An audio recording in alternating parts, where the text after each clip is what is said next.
ఒక చిన్న బాలుడు తన చేతిలో 5 రొట్టెలు 2 చేపలుంటే యేసు ప్రభు దగ్గరికి తీసుకొని వచ్చాడు. ఎప్పుడైతే ప్రభు చేతిలో పెట్టి ఉన్నారు, వేల మంది తినగా సమృద్ధి అయిన ఆహారం అక్కడ మిగిలి ఉన్నది. నువ్వు అనుకోవచ్చు, నేను నా కుటుంబము సంతోషముగా ఉండగలిగిన ఆ కృప ఉంటే చాలు అని నువ్వు అనుకోవచ్చు.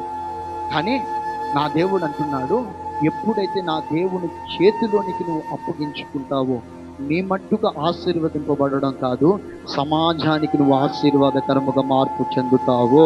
నీ మట్టికి నువ్వే బ్రతకడము కాదు, అందరి కొరకు బ్రతికేటట్లు నా ప్రభు నిన్ను ఆశీర్వదిస్తాడు. ఆమేన్. ఆ 5 రొట్టెలు 2 చేపలు వేల మందికి ఆశీర్వాదకరముగా మార్పు చెందినట్లుగా నీవు ఆయన చేతిలోనికి అప్పగించుకోగలిగితే ఆయన విరుస్తాడు. ఆయనే నిన్ను విరుస్తాడు. శ్రమలకు అప్పగిస్తాడు. శ్రమలు కలుగుతాయి.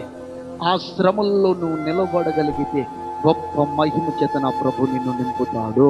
ఆ 5 రొట్టెలు 2 చేపలు ఏ విధముగా వేల మందికి ఆశీర్వాదకరముగా మార్చబడ్డాయో, అదే విధముగా ఈ ఓరేబ్ మినిస్ట్రీస్ లో ఉన్న విశ్వాసులందరూ ఒక్కొక్కరు ప్రతి ప్రాంతానికి ఆశీర్వాదకరముగా నా ప్రభు మలుచునుగాక.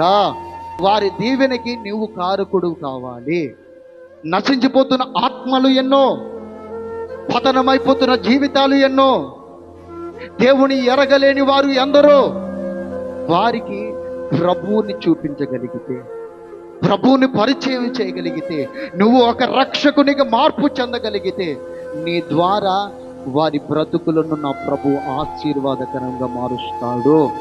నా ప్రభుకు అసాధ్యమైనది ఏదైనా ఉన్నదా? ఎన్నిక లేని వారిని నా ప్రభు ఎన్నుకుంటాడు. ఎన్నుకున్న నీ ద్వారా గొప్ప కార్యాలు నా ప్రభు చేస్తాడు. ఆమేన్.